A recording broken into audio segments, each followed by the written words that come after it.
अच्छा, मेरी आवाज़ और स्क्रीन दोनों आ रही है ना? मेरा जो है इंटरनेट चला गया था, जिसकी वजह से मैं डिस्कनेक्ट हो गया था, इस वजह से। तो दोबारा फिर ज्वाइन किया है। ठीक हो गया। अच्छा, कल तक हमने कुछ ये किया था कि हमने जो है एक थीम इंस्टॉल किया, आई थिंक इसका नाम था माई शॉप। उसके बाद जो है हमने उसका डेमो इंपोर्ट किया। उसके अंदर चंद एक प्रोडक्ट अपलोड किए। उसको देखा कि किस तरह जो है कस्टमाइज किया जा सकता है। जी, रिकॉर्डिंग ऑन है। उसको किस तरह कस्टमाइज किया जा सकता है एलिमेंटर वगैरह से। और ये चंद एक चीज़ें देखी थी, कुछ आप लोगों ने प्रोडक्ट भी ऐड किए होंगे, आप लोगों को आइडिया हो गया होगा। तो ये मेन्यू है। ये मेन्यू बाय डिफ़ॉल्ट लगा हुआ है, आप लोग इस मेन्यू को तब्दील भी कर सकते हैं, पूरे हेडर को भी आप लोग तब्दील कर सकते हैं। मेन्यू किस तरह तब्दील कर सकते हैं? आप लोग जो है सिंपली कस्टमाइज के अंदर जाके इसको जो है सेट कर सकते हैं। उसके अलावा उसके अलावा कोई सीन ये है कि अगर आप लोग ये चाहते हैं कि ये मेन्यूज़ तब्दील हो जाएं, तो वो किस तरह तब्दील होंगे? तो उसका भी एक तरीका है कि आप लोग सिंपली जाएं अपने वर्डप्रेस के अंदर। वर्डप्रेस के अंदर जाने के बाद आप लोगों ने इधर जाना है अपीयरेंस, जैसे कि पहले आप लोग वेबसाइट पे बनाते रहते हैं। अपीयरेंस, मेन्यू, और इधर न्यू मेन्यू क्रिएट कर लेना है, और जो आपकी मर्ज़ी के प्रोडक्ट्स हों उनको आप लोगों ने ऐड कर लेना है। अब बात आ जाती है कि आप लोगों को एक चीज़ बताता चलूँ, आप लोगों को जो आगे जाके मसला पेश आएगा कि यहाँ पे है। अब ये हेडर है, इसके अंदर पेजेस तो इजीली ऐड हो जाएंगे, लेकिन कैटेगरीज कैसे ऐड करेंगे? अभी थी आप लोगों की कैटेगरीज जो कि इसके हवाले से थी, क्या नाम होता है, आपने ब्लॉग वेबसाइट बनाई, उसकी कैटेगरीज बनाई, मेन्यू में जाते थे तो वो आप लोगों को इजीली कैटेगरीज मिल जाती थी। अब जो ई कॉमर्स की कैटेगरीज हैं, ये आप लोगों को सामने स्क्रीन पे नज़र आ रही होंगी। अब मैं चाहता हूँ कि शॉप के पेज के ऊपर ना, जैसे ये शॉप का पेज है, इसके ऊपर मैं माउस लेके जाऊँ तो नीचे सारी कैटेगरीज शो हो जाएं। तो ये कैसे इनेबल करूँगा? चलें देखते हैं, मेन्यू बनाते हैं, क्या ये पॉसिबल है या नहीं है, देखते हैं। और अगर पॉसिबल नहीं है तो फिर इसका सोल्यूशन क्या है, वो भी तो देखना है अल्टीमेटली। तो वो देख लेते हैं, क्योंकि ये बेसिक चीज़ें हैं, जब इन चीज़ों का आप लोगों को आइडिया होना लाजमी है। अच्छा जी, मैं इधर आ गया। अभी देखें तो यहाँ पे कोई एक मेन्यू सेलेक्ट किया हुआ है, जिसका नाम है फॉर हर, को लेडीज़ के प्रोडक्ट के लिए। अच्छा, ये हमारा पड़ा है कि फुटर मेन्यू, जो कि प्राइमरी मेन्यू है, इसको ओपन कर लेते हैं और देख लेते हैं कि इसके अंदर क्या क्या चीज़ें ऐड हैं। सबसे पहले तो है बाय थीम, इसकी हमें क्या ज़रूरत, अल्लाह हाफिज़। उसके बाद होम पेज 2 है, अल्लाह हाफिज़, हमें नहीं चाहिए। उसके बाद है जी एसेसरीज की कोई कैटेगरी लगी हुई है वोमेन के नीचे। अब ये कैटेगरीज किस तरह लगी हुई हैं, इनको एक दफ़ा मैं डिलीट कर रहा हूँ। पेजेस को रहने देता हूँ और कैटेगरीज को मैं उड़ा रहा हूँ, ताकि आप लोग देख सकें कि कैटेगरीज किस तरह ऐड की जाती हैं। इसको मैं मेन्यू को सेव करने के बाद जो है इसको अपडेट करता हूँ, देखता हूँ कि इधर तब्दीली आई है हेडर के अंदर या नहीं आई। आ गई है वो। मेन्यूज़ के अंदर से कैटेगरीज और बाकी जो एक्स्ट्रा पेजेस या एक्स्ट्रा लिंक से वो चले गए हैं। अब मैं आता हूँ, मैं आके ना अपना खुद से एक क्रिएट करता हूँ मेन्यू, इसी के अंदर ही, मतलब इसी को जो है अब कस्टमाइज करता हूँ। इसमें मैं चाहता हूँ कि कैटेगरीज ऐड करूँ। यूज मोस्ट यूज नहीं है, हाल में जाता हूँ, ओ भाई इधर तो कोई कैटेगरी भी मौजूद है नहीं है, अब क्या करूँ? हालांकि मैंने पीछे देखी थी, ये तो इधर काफ़ी सारी कैटेगरीज पड़ी हुई हैं, ये देखें ये कैटेगरीज हैं। एक का नाम एसेसरीज है, अनकैटेगराइज्ड है, मैन है, वन है और वुमेन है। इन कैटेगरीज को अब मैं कहाँ ढूंढूंगा? उसका सोल्यूशन ये है कि आपने जो है इधर कस्टम लिंक लगाने होंगे। वो किस तरह लगाएंगे? आपने फॉर एग्जांपल वुमेन वाली कैटेगरी है, इसको आपने ओपन कर लेना है। इसका लिंक कॉपी कर लिया, इधर से मैं कॉपी कर लेता हूँ और इसको बंद कर देता हूँ। अब आ जाता हूँ अपने मेन्यू के अंदर। कस्टम लिंक के अंदर क्या मांग रहा है? सबसे पहले तो वो लिंक मांग रहा है, पेस्ट हो गया। उसके बाद उसका नाम क्या है कैटेगरी का? वो मैं, ये आ गया। ऐड टू मेन्यू करता हूँ। अब इस तरह कैटेगरीज को ऐड करूंगा। आप कोई खुद से कोई आपका मेन्यू नहीं है, कोई पेज भी नहीं है, कोई कैटेगरी भी नहीं है, लेकिन आप वेबसाइट के ऊपर कुछ ऐसे ही खुद से लिंक लगाना चाहते हैं, वो भी इजीली इसी तरह कस्टम लिंक के थ्रू लगाया जाता है। अब मेरी दूसरी कैटेगरी है, दूसरी कैटेगरी का नाम है मैन। अब ये मैं लगाना चाहता हूँ। अच्छा गाइज, 1 मिनट, मेरी कॉल आ रही है, मैं मोबाइल देख लूँ, पता नहीं किसकी कॉल है। मे बी इंपॉर्टेंट ना हो, मोबाइल थोड़ा दूर पड़ा है।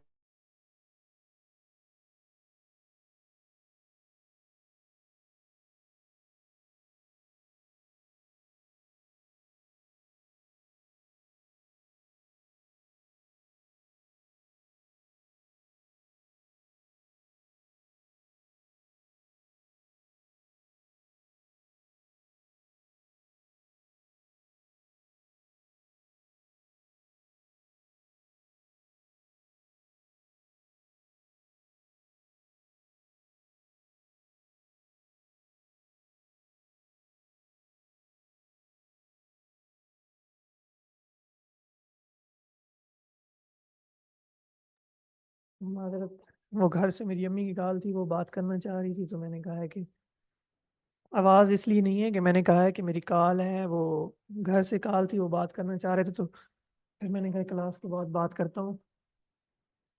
अच्छा चलें, स्टार्ट करते हैं। हम बात कर रहे थे कुछ इसकी, कि अब ये इनको कैसे ऐड करते हैं। अब ये कॉपी कर लिया, इसका काम गया। अब दूसरी कैटेगरी हमने जो इधर ऐड करनी है, उसका नाम, कैटेगरी का नाम है मेन्यू। अब ये ऐड कर देते हैं, और इसको जैसे ही ऐड टू मेन्यू करेंगे तो ये भी इधर मेन्यूज में आ जाएगी। नहीं, कोई बात नहीं है। अच्छा, अब मैं चाहता हूँ कि ये मेरी कैटेगरी जो है ना, ये शॉप की सब ये शॉप की सब मेन्यू हो, ये हो गया।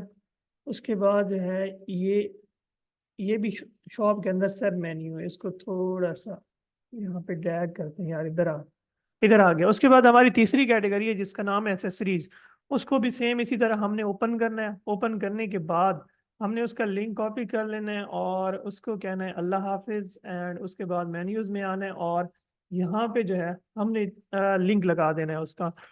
फिर जो है इस लिंक का टेक्स्ट भी लिख लेना है। अब इसका नाम क्या था, इसका नाम था एसेसरीज।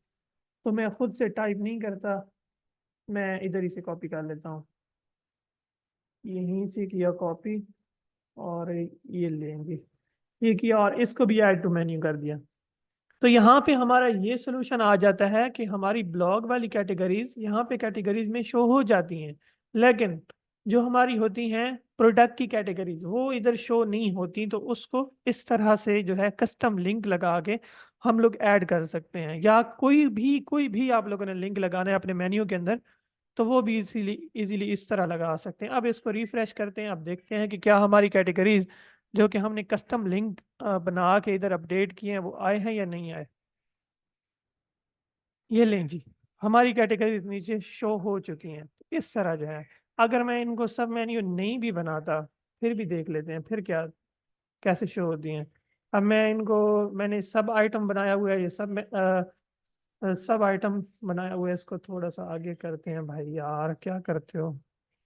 इसको जो है आउट फ्रॉम शॉप, ये कर लिया। ड्रैग ना हो तो ये ऑप्शन भी है, आउट फ्रॉम वुमेन, ये कर लिया। वैसे मैन को तो वुमेन के जो है उसकी कस्टडी में रहना चाहिए था, उसकी पहुंच से दूर नहीं रहना चाहिए था। अच्छा जी, ये आ गया। अब जो है इसको अपडेट करते हैं, देखते हैं कि मेन्यू किस तरह शो होता है। अब देखेंगे। तो इस तरह आप लोगों की प्रोडक्ट कैटेगरीज का सोल्यूशन भी ये यहाँ से कवर हो जाता है। फिर आपकी प्रोडक्ट कैटेगरीज भी यहाँ शो होना शुरू हो जाती हैं। लेकिन आप लोग अगर डायरेक्ट उन्हें जो है कैटेगरीज को मेन्यू के अंदर ऐड करना चाहें, तो कैटेगरी इधर कौन सी कैटेगरीज अवेलेबल होंगी आप लोगों की, पोस्ट की कैटेगरीज अवेलेबल होंगी। क्रोम में रहना चाहिए, ये रहना चाहिए था। मुझे समझ नहीं आई, माजरत। अच्छा जी, ये तो हो गया सोल्यूशन। उसके बाद हम लोग आते हैं वो कॉमर्स के अंदर, और देख लेते हैं कि वो कॉमर्स के अंदर मजीद क्या चीज़ें हैं। हम लोग सेटिंग में आ जाते हैं, और इधर क्या क्या इंपॉर्टेंट चीज़ें हैं। सबसे पहली तो चीज़ है कि आप लोग यहाँ पे अपना एड्रेस दे सकते हैं। जी जी बिल्कुल, मैन को जो है वो मैन के चरणों में रहना चाहिए था। अच्छा जी, अच्छा, यहाँ पे जो है एड्रेस ऐड कर लेते हैं, जो भी आपका एड्रेस है अभी। फॉर एग्जांपल ये मैंने ऐड कर दिया, ये ऐड कर दिया। उसके बाद जो है इसको कैपिटल ही रहने देते हैं। हम्म, किधर गया है? ये आ गया। जिप कोड यहाँ पर का भी मुझे याद नहीं है, जो भी है। सेल टू ऑल कंट्रीज नहीं जी, हम लोग स्पेसिफिक कंट्री के अंदर सेल करना चाहते हैं। फॉर एग्जांपल हम लोग जो है पाकिस्तान के अंदर करना चाहते हैं। शुक्रिया जी। पाकिस्तान इस्लामाबाद का जिप कोड भी आ गया है। ये आ गया जी। उसके बाद जी shipping location, ship to all countries you want to sell, no जी, हम लोग जो है जस्ट पाकिस्तान के अंदर ही रहना चाहते हैं। तो यहाँ पे जो है पाकिस्तानी सर्च कर लेते हैं कि जस्ट पाकिस्तान के अंदर ही शिपिंग होगी। मतलब ये आप लोग मैं सेटिंग क्यों कर रहा हूँ, ये मैं अपनी मर्जी से कर रहा हूँ। आप लोग भी अपनी रिक्वायरमेंट के मुताबिक अपनी मर्जी से जो है उनकी सेटिंग कर सकते हैं। डिफॉल्ट कस्टमर लोकेशन, तो कस्टमर कहाँ से होना चाहिए? कस्टमर भी शॉप कंट्री से ही होना चाहिए। उसके बाद जो है इनेबल टैक्सेस, आप लोग टैक्सेस भी इसके के ऊपर ऐड कर सकते हैं कि आपके किसी प्रोडक्ट पे जो है वो टैक्स लग रहा है, वो आपने आवाम की ही जान से निकालना है, तो वो भी आप यहाँ पे ले सकते हैं। उसके बाद आप लोग कूपन्स वगैरह क्रिएट करते हैं, कूपन्स जो है वो भी आप लोग यहाँ पे जो है ऐड कर सकते हैं। अभी यहाँ पे मे बी आप लोगों को कूपन का ऑप्शन ना नजर आए। कूपन के लिए हाँ ये पड़ा है। यहाँ पे जो है आप लोग कूपन क्रिएट कर सकते हैं और वेबसाइट पे जो है उसकी एडवर्टाइजमेंट कर सकते हैं। सोशल मीडिया पे हमारा ये कूपन है, जैसे कि ईद, ईद कूपन, ईद 2025, अभी 24 वाली तो ईदें अल्लाह हाफिज कर गई हैं, 25 आनी है, तो ईद 25 ये आप लोग कूपन क्रिएट करें। जो भी बायर आएगा तो फॉर एग्जांपल कूपन पे 20% ऑफ है, तो कूपन कैलकुलेट डिस्काउंट जो है होगी, तो वो उसको 20% डिस्काउंट मिल जाएगी। उसके बाद जो है करेंसी है, करेंसी इधर मैं वो लगा सकता हूँ जिस कंट्री में मैंने सेल करना है अपना प्रोडक्ट। जैसे कि पाकिस्तान है तो पाकिस्तान ही सिलेक्ट कर लेता हूँ। उसके बाद लेफ्ट से पैसे इसको रहने देते हैं, ये तो इतनी कोई इंपॉर्टेंट चीज़ें नहीं है। वो कह रहा है करेंसी का ऑप्शन कहाँ पे होना चाहिए। उसके बाद जी कह रहा है कि ये चीज़ें भी इतनी को ख़ास इंपॉर्टेंट नहीं है, ये बेसिक ही है। नहीं यार, सेव ना कर। उसके बाद जो है प्रोडक्ट के आ जाते हैं, इधर देख लेते हैं कि इधर इसकी कौन सी जो अहम अहम इंफॉर्मेशन है वो अवेलेबल है।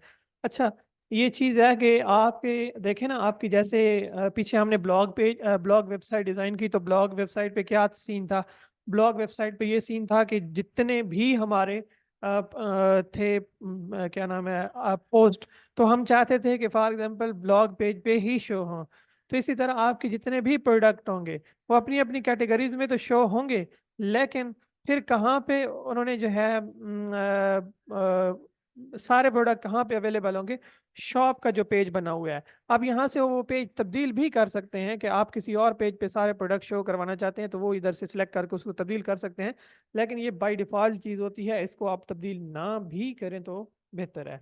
क्योंकि देखें ना, प्रोडक्ट आपके बिखरे हुए हों, पेज का नाम शॉप है, शॉप पे होने चाहिए, आप लोगों ने कार्ट के पेज में उनको फेंक दिया, उधर कार्ट होगा या उधर, तो इस तरह उसको उसी तरह डिफॉल्ट सेटिंग को रहना। जब मल्टीपल कंट्रीज हों तो करेंसी भी मल्टीपल ऑप्शन शो होंगे जी, बिल्कुल। वो उसके लिए प्लगइन होता है, तो वो प्लगइन के थ्रू जो है आप उसको कर लेते हैं। Multi currency plugin, I think इसी तरह का उसका कुछ नाम है। उसको जैसे ही आप इंस्टॉल करते हैं तो वो उधर आप लोग करेंसीज और कंट्रीज सेलेक्ट करते हैं, तो वो आपकी वेबसाइट पे वही वही कंट्रीज, और वो कैसे तब्दील होते हैं वो प्लगइन खुद कंट्रोल कर रहा होता है। जो बायोजियोग्राफी होती है, जियोग्राफी मतलब आप लोगों का जो भी एरिया है उसके लिहाज से, आपकी कंट्री के लिहाज से, वो खुद ब खुद पेमेंट मेथड जो है वो आपके पास अपडेट करके शो करता है। जस्ट आपको उस वो कॉमर्स के बाद उस प्लगइन को इंस्टॉल करना पड़ता है। इसके बाद जी कौन सी चीज़ है? हाँ ये चीज़ें हैं, आप लोग अगर इधर करना चाहें तो ग्राम में है, जिसमें भी है। उसके बाद ये चीज़ें हैं, सिंपल सिंपल चीज़ें। उसके बाद जी आगे कहता है कि आपकी वेबसाइट पे रिव्यूज़ जो हैं, प्रोडक्ट के रिव्यूज़ इनेबल होने चाहिए। हाँ बिल्कुल होने चाहिए। जो भी आपकी वो कॉमर्स स्टोर पे आके या ऑनलाइन स्टोर पे आके कोई चीज़ बाय कर रहा है, तो वो लाजमी बात है, वो भी तो जो है अब रिव्यू भी तो देगा, और आपकी अथेंटिसिटी बढ़ती है रिव्यूज से। उसके बाद वो तो ये इसको आपने इनेबल ही रखना है। उसके बाद कहता है show on verified owner, verified owner label on the product customer review. वो जो है आपका क्लाइंट वो रिव्यू करेगा, रिव्यू आपके पास आएगा, आपको नोटिफिकेशन शो होगा, आप उसको अलाउ करेंगे तो तभी जो है वो आपकी वेबसाइट पे शो हो सकेगा। उसके बाद कहता है कि review can be left verified owner left by, only be left by, पता नहीं इसका क्या सीन है, लेकिन इसको रहने दें, ये दो चीज़ें जो हैं इंपॉर्टेंट है। उसके बाद जो है प्रोडक्ट रेटिंग, तो ये चीज़ें हैं, इनको बिल्कुल इसी तरह ही रहने दें, आप लोगों ने तब्दील नहीं करना। उसके बाद जो है टैक्सेस पे आ जाते हैं कि आपने कोई टैक्सेस अप्लाई करने हैं कि प्रोडक्ट जो है कोई बाय करता है तो उस पर कोई ना कोई टैक्स अप्लाई हो, तो ये बेसिकली ये चीज़ें आपको क्लाइंट की तरफ से प्रोवाइड की जाती हैं। वो क्लाइंट आपको जो है खुद प्रोवाइड करेगा कि ये मेरे इस प्रोडक्ट पे जो है आपने ये इतनी जो है टैक्स रखना है। फॉर एग्जांपल कोई जो है आउट ऑफ कंट्री कोई ऑर्डर करता है तो उस पर लाजमी बात है शिपिंग के चार्जेस के साथ कुछ ना कुछ टैक्स भी आई थिंक लगता है, तो वो जो है आपका क्लाइंट आपको खुद जो है वो प्रोवाइड करेगा, वो चीज़ें आप लोगों ने यहाँ पे लगानी होंगी। उसके बाद शिपिंग पे आ जाते हैं। शिपिंग में क्या सीन है, शिपिंग में जो है रेस्ट ऑफ द, बल्कि शिपिंग तो है हमने खुद उधर ऐड कर दी थी कि हमारी जस्ट शिपिंग पाकिस्तान की होगी, या आप शिपिंग जोन भी सिलेक्ट कर सकते हैं जिस कंट्री जिस सिटी से आप लोग जो है शिपिंग कर रहे होंगे। उसके बाद जो है पेमेंट मेथड, ये सबसे इम्पोर्टेंट चीज़ है। पेमेंट मेथड आपकी वेबसाइट का क्या होना चाहिए। सबसे पहले तो आप लोग डायरेक्ट बैंक तो कभी भी कोई भी आपने किसी वेबसाइट पे भी नहीं देखा होगा, थर्ड पार्टी अंदर इन्वॉल्व हो रही होती है। उसके बाद ये चेक पेमेंट भी किसी वेबसाइट पे नहीं देखा, लेकिन कैश ऑन डिलीवरी अवेलेबल होती है। उसके बाद और कौन कौन से पेमेंट मेथड हैं, तो पेमेंट मेथड में आ जाता है पेपल के थ्रू जो है पेमेंट, क्या नाम है, payment method for WooCommerce. WooCommerce का अपना भी पेमेंट मेथड आप लोग यूज़ कर सकते हैं। उसके बाद जो है और भी पेमेंट मेथड हैं, जैसे कि पेपाल हो गया, उसके बाद पायनीर हो गया, इजी पैसा से भी आप लोग सेट कर सकते हैं। उसके बाद और भी रेजर पे है, बहुत मशहूर है, रेजर पे भी आप लोग यूज़ कर सकते हैं। आवाज़ इस वजह से कट रही है, थोड़ा सिग्नल का इश्यू है, तो थोड़ा कंप्रोमाइज़ करें, मे बी रिकॉर्डिंग के अंदर जो है वो सही हो। थोड़ा सिग्नल का इशू है, इस वजह से जो है वो आवाज़ कट रही है। अब आवाज़ ठीक आ रही है।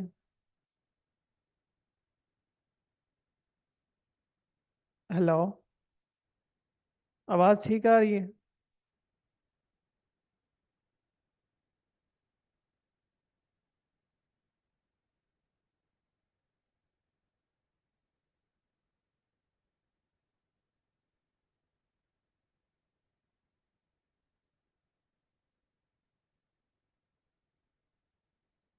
भाई जिसके लिए भी है, इंडिया के लिए है, तो आपके पास इंडिया का तो क्लाइंट आ सकता है ना। लाजमी तो नहीं है कि जस्ट आपने कसम खा रही है कि पाकिस्तान के लिए वेबसाइटें डिज़ाइन करनी है और किसी के लिए भी नहीं करनी। मैं जस्ट वो कॉमर्स के पेमेंट मेथड की बात कर रहा हूँ कि पाकिस्तान के अंदर कौन कौन, सॉरी, वो कॉमर्स कौन कौन से पेमेंट मेथड को जो है सपोर्ट करता है।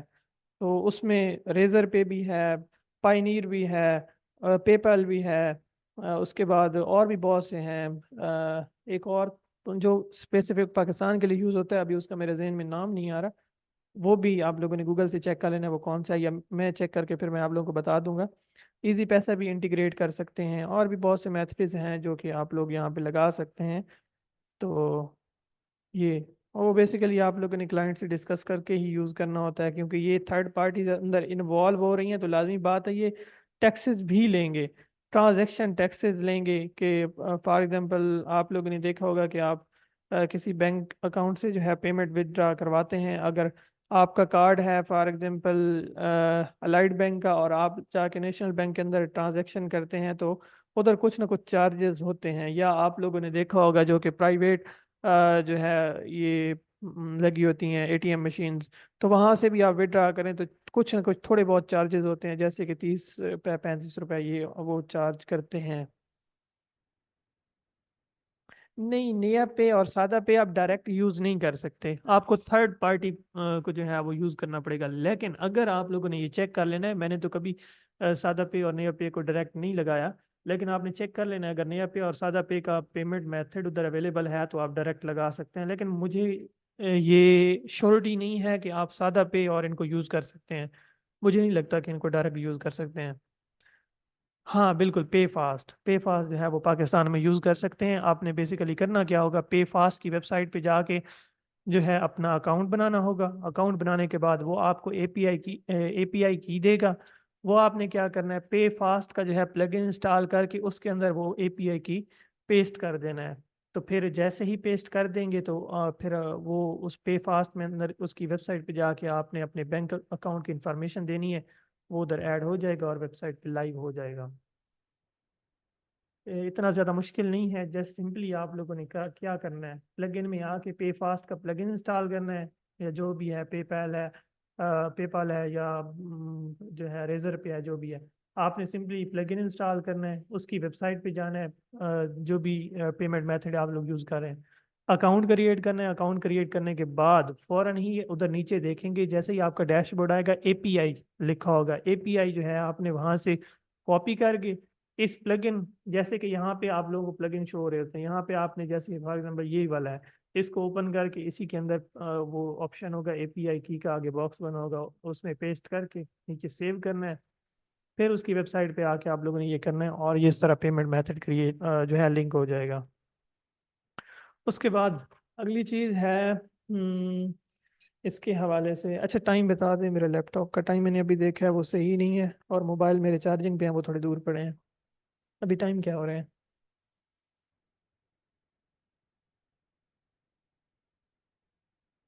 टाइम बताएं काइंडली, 8:38।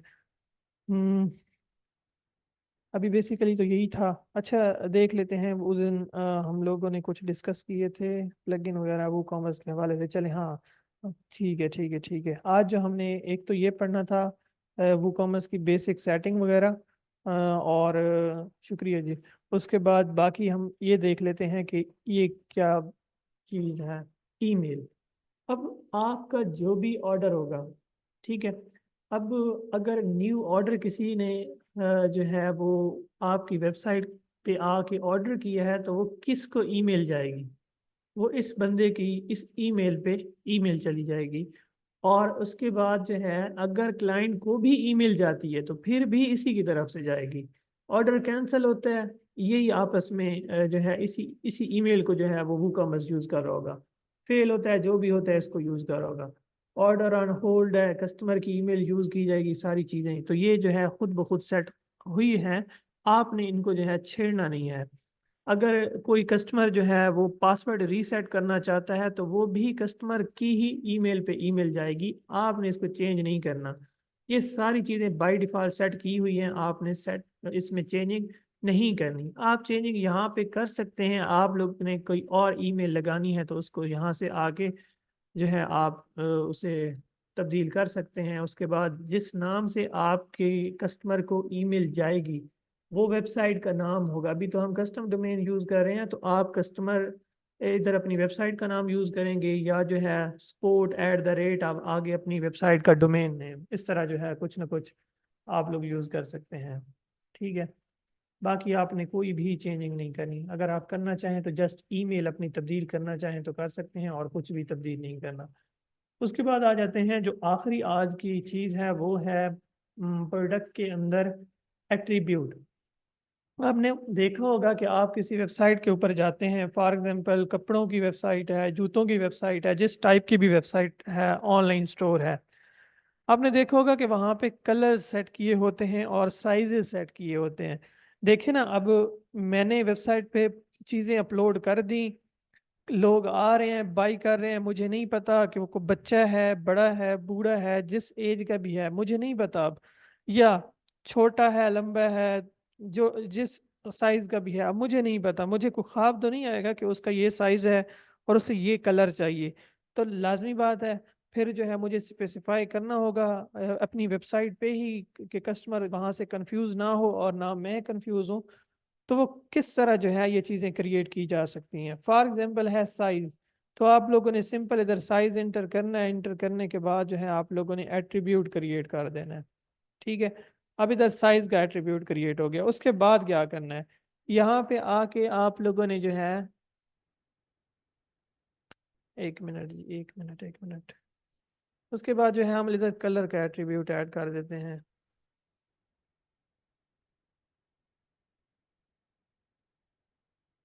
ठीक है, अब दो मेरे पास एट्रीब्यूट क्रिएट हो चुके हैं, तीसरा मेरे ख्याल में कोई भी नहीं होता, जस्ट ये दो ही होते हैं।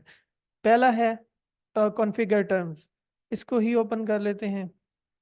और अब कलर के अंदर कौन कौन से कलर होंगे, ये भी जो चीज़ डिफाइन करनी है ना। एक कलर का आइकॉन लगा देने से या एक कलर का बटन लगा देने से मुझे ख्वाब नहीं आ जाएगा ना वेबसाइट पे कौन सा कस्टमर आया है और उसको कौन सा कलर चाहिए। तो फॉर एग्जांपल जो है इधर करते हैं ब्लैक, ब्लैक हो गया। उसके बाद मैं इसको ऐड न्यू पे कर देता हूँ, एक कलर ऐड हो गया। उसके बाद है जी येलो,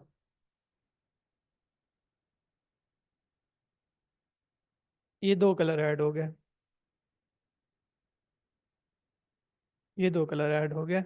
अब जो है मेरा कोई प्रोडक्ट है जिसके दो कलर्स हैं, दो कलर में अवेलेबल हैं। अब जो भी लेना चाहे तो वो अपना यहाँ से सबसे पहले ये सिलेक्ट करेगा कि मुझे कौन सा कलर चाहिए। उसके बाद दोबारा एट्रीब्यूट में वापस आ जाते हैं और अब हमने यहाँ पे साइज सेट करने हैं कि कौन कौन से साइज में अवेलेबल होगा। बेसिकली आप लोगों ने नॉर्मली देखा होगा कि वेबसाइट पे जो है वो स्मॉल होता है, मीडियम होता है और लार्ज होता है। तो हम भी कुछ इसी तरह का ही कर लेते हैं। वापस इधर किधर आ गए, इसको कॉन्फ़िगर कहते हैं। और कॉन्फ़िगर करने के बाद हमने यहाँ पे ऐड करना है कौन कौन से साइजेज होंगे। फॉर एग्जांपल स्मॉल, इसको साइज के अंदर ऐड कर दिया। उसके बाद जी हमारे पास है मीडियम, इसको भी ऐड कर दिया। उसके बाद हमारे पास है साइज लार्ज, इसको भी ऐड कर दिया। ठीक है, अब ये तीन भी हो चुके हैं। अब अगला काम क्या करना है, अगर हमने न्यू जो है प्रोडक्ट इधर ऐड करना है। अब ये बाकी इधर से जो हमने सेटिंग करनी थी वो हो गई, हमारी कलर्स हमारे जो है साइजेस इधर से सेट हो गए। अब हमने इधर आके अगला काम करना है कि प्रोडक्ट में इन चीज़ों को ऐड करना कैसे है। फॉर एग्जांपल हमारे प्रोडक्ट का नाम है हम्म, क्या नाम हो सकता है,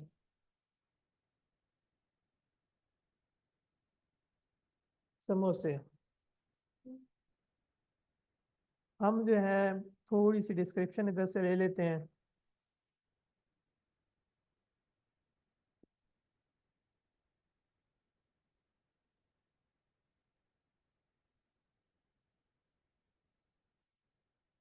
उसके बाद हमने इधर आना है और यहाँ पे जो है ऐड कर देना है जो भी है इसके बारे में डिस्क्रिप्शन ऐड हो गई। उसके बाद जो है प्रोडक्ट की कोई इमेज है तो वो भी इधर सेलेक्ट कर सकते हैं। अभी हमारे पास समोसे की तो कोई इमेज है नहीं, तो हम जो है चलो इसको ऐड कर देते हैं। नीचे अगर आप लोग जो है प्रोडक्ट की गैलरी, मतलब एक से ज़्यादा प्रोडक्ट भी अपलोड करना चाहें, उसकी तस्वीरें, तो वो भी कर सकते हैं, कुछ भी कर सकते हैं। जैसे एक ये हो गई, एक इधर से सिलेक्ट करें, फिर आए, फिर ऐड करें, इसी तरह चार पांच इमेजेस, जितनी बस बेसिकली 3 से 4 इमेजेस होती हैं गैलरी के अंदर, वो आप लोग जो है बार बार इधर से एक एक सिलेक्ट कर सकते हैं। अब बात आ जाती है कि जो हमने एट्रीब्यूट क्रिएट किए थे उन पे कैसे जाना है। तो हमने आना है, हमने वेरिएबल प्रोडक्ट सेलेक्ट कर लेना है। ठीक है, variable product, variable product select किया, कंट्रोल के साथ ज़्यादा सेलेक्ट कर सकते हैं, ट्राई कीजिएगा जी। अच्छा, उसके बाद हमने एट्रीब्यूट में आना है। एट्रीब्यूट में आने के बाद ठीक है, ठीक है इंशाल्लाह। अच्छा, एट्रीब्यूट में आने के बाद जो है हमने यहाँ से सिलेक्ट करना है अपना। फॉर एग्जांपल एक आ गया एट्रीब्यूट। उसके बाद जी हमने दूसरा एट्रीब्यूट डाला एंड इसको भी सिलेक्ट ऑल कर लेते हैं, इसके अंदर जो भी एट्रीब्यूट अवेलेबल हैं, और इसके भी सिलेक्ट ऑल कर लेते हैं कि हमें सारे चाहिए। फॉर एग्जांपल आप लोगों के पास इधर किसी ऐसे प्रोडक्ट है जिसमें ये चीज़ अवेलेबल नहीं है, तो इसको इधर से ख़त्म भी कर सकते हैं। उसके बाद जी हमने सिंपली जो है इनको कर देना है सेव। सेव कर दिया। अब हम आ जाते हैं जनाब वेरिएशंस में। अब हमने वेरिएशन जनरेट करनी है। कैसी वेरिएशंस? कौन सी वेरिएशंस?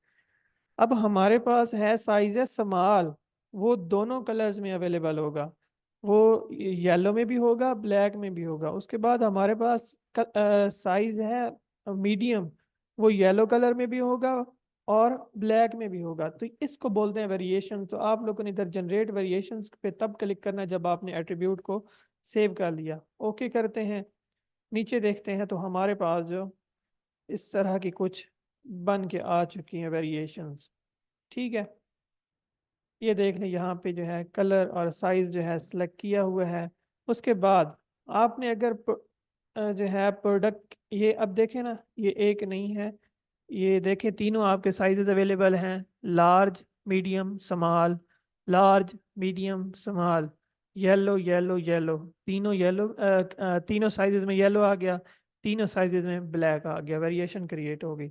अब जो है हम्म, क्या चीज़, ओए होए समोसों की तस्वीरें आ गई हैं। अभी रात का टाइम है, सुबह खाएंगे इंशाल्लाह।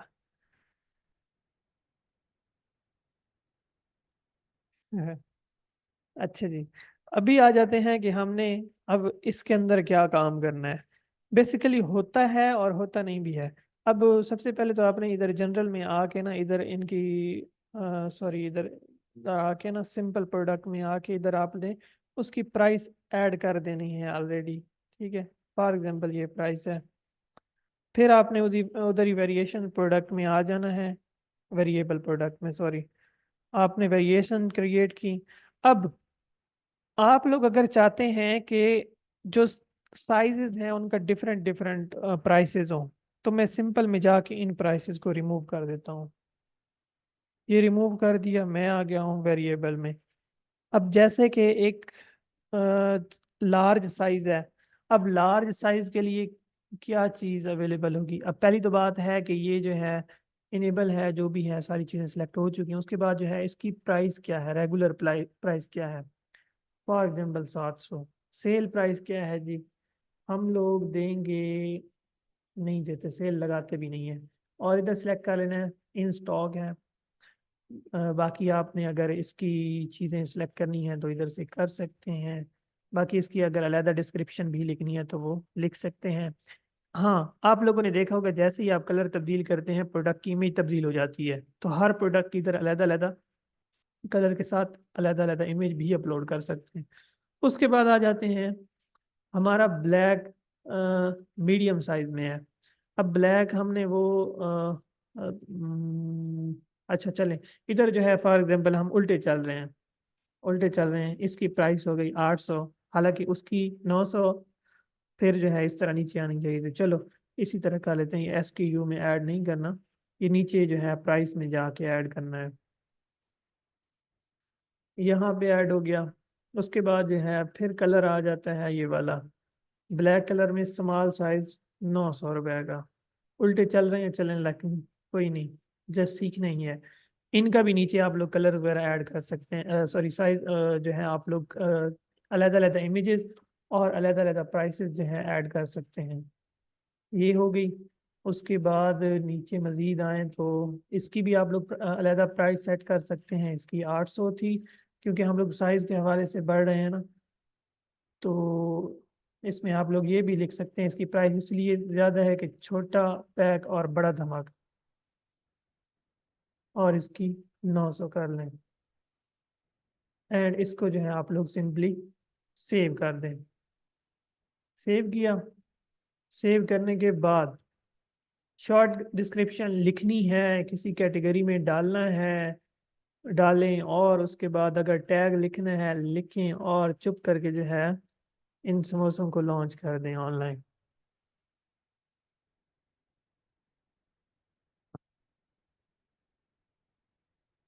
SKU स्टॉक कीपिंग यूनिट में, हाँ बिल्कुल। आपके पास अगर स्टॉक पड़ा है और उसका आप हिसाब किताब रखना चाहते हैं तो उसके लिए आप SKU क्रिएट करते हैं। लेकिन अगर आपके पास स्टॉक वगैरह का कोई ये काम नहीं है तो फिर जो है आप लोग उस को नहीं ऐड करते। जैसे ये है, आपने प्रोडक्ट की पहचान के लिए फॉर एग्जांपल लिखे हुए SM और आगे 01, फिर इस तरह जो है आप लोग उनको मैनेज कर सकते हैं। लेकिन ये एक जो है डेवलपर, उसको बंदे को ये चीज़ें मैनेज नहीं करनी होती। बेसिकली जो क्लाइंट होता है उसने सारी चीज़ें प्रोवाइड करनी होती हैं, ये वो खुद प्रोडक्ट अपलोड करते हैं। चल नहीं, ये तो अपलोड हो चुका था। आई जी, समोसे बाय करते हैं, समोसे बाय करते हैं जी।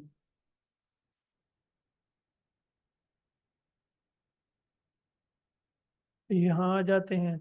अब देखें, हमने प्राइस सेट की थी, कम से कम रखी थी 700, मीडियम की 800 और लार्ज की 900। अब देखें सारी जो है वो बता रहा है कि 700 से 900 के दरमियान ये अवेलेबल है। अब ऐड टू कार्ट नहीं होगा, क्यों नहीं होगा?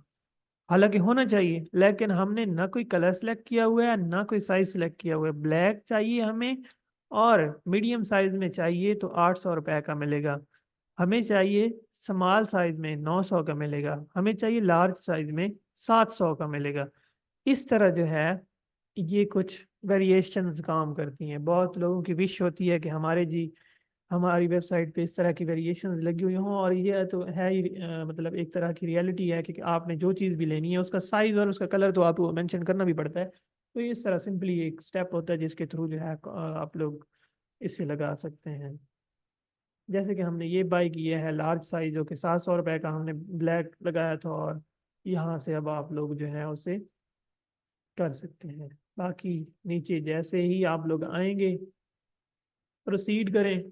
प्रोसीड करने के बाद हमने जो पेमेंट मेथड सेलेक्ट किया था वो हमने किया था जनाब के, वो होगा कैश ऑन डिलीवरी। तो नीचे देखते हैं, ये है जी पेमेंट मेथड, पे with cash on delivery upon delivery. तो ये जो है इजीली हो जाएगा, और जो भी आपके घर समोसे डिलीवर करने आएगा आपसे जो है वो पैसे ले लेगा। सिंपली आप लोगों ने इधर से प्लेस ऑर्डर करना है और फिर वो ऑर्डर जो है वो आपका इधर अवेलेबल हो जाएगा। देखते हैं, मेरे ख्याल में ये वेबसाइट जो है कमिंग सून पे लगी हुई है, तो ये अगर ऑनलाइन होती तो मैं आप लोगों को ऑर्डर प्लेस करके दिखा देता। लेकिन ये चीज़ें आप लोगों ने अब खुद ट्राई करनी है कि किस तरह जो है वो ऑर्डर इधर हमारे डैशबोर्ड वगैरह के अंदर जो है वो शो होते हैं। तो यहाँ से इधर आप लोगों ने देख लेने हैं, ठीक है। मैं वो चीज़ें बता रहा हूँ जो कि एज अ डेवलपर को ज़रूरत होती हैं, जो चीज़ें जो है एक क्लाइंट ने खुद देखनी होती हैं। अब ऑर्डर उसने खुद मैनेज करी है सारी चीज़ें, उस पर रहने दें, ज़्यादा चक्करों में पड़े भी ना, वरना आप लोग घूमते रहेंगे। समोसे की शॉप खोलने लगे, अच्छी बात है, आपका सबसे पहला कस्टमर मैं ही हूँगा। इधर हमारे पास भी इधर मरकज में एक समोसों वाली शॉप है, एक तो ये पीछे ही है, लेकिन एक जो है वो मरकज में है। उसके मैंने कल जाके समोसे खाए हैं, बहुत बहुत आला क्वालिटी के समोसे थे। लेकिन साथ साथ एज अ फ्रीलांस